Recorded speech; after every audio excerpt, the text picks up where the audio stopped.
Hello, welcome to Blue Radio.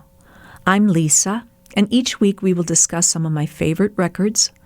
I invite you to listen to the songs however you like as we go along. This week we will discuss Satisfaction.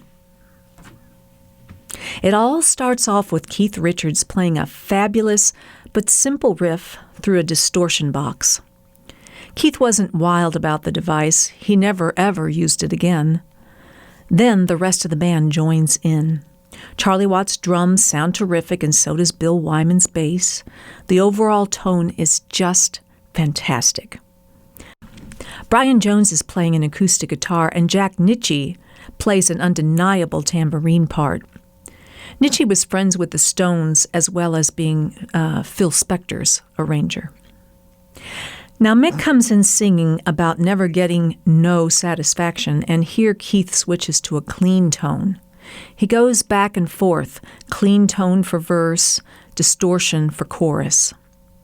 After Mick says, "I can't get no," and we are now into the chorus, and an awfully unusual one at that.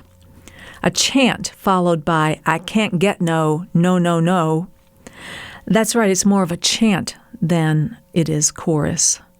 They end up with a fade-out on the chorus. The session took place at RCA Hollywood Studio A, a big studio about the size of a basketball gym. I always thought it was one of the best-sounding rooms in town, and this track proves it. Dave Hassinger was the staff engineer, but no matter who he worked with, he never even remotely recorded sounds like that of the Rolling Stones.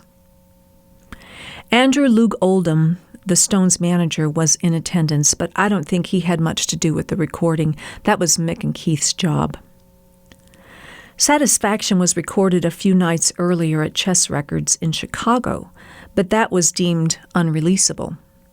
In fact, Mick and Keith felt equally negative about this version, but RCA put it out anyway. Keith says that all he was trying to do was come up with a model for a horn part. Instead, he came up with a riff that would live the ages. The record spent 4 weeks at the #1 spot and put the Stones on the map.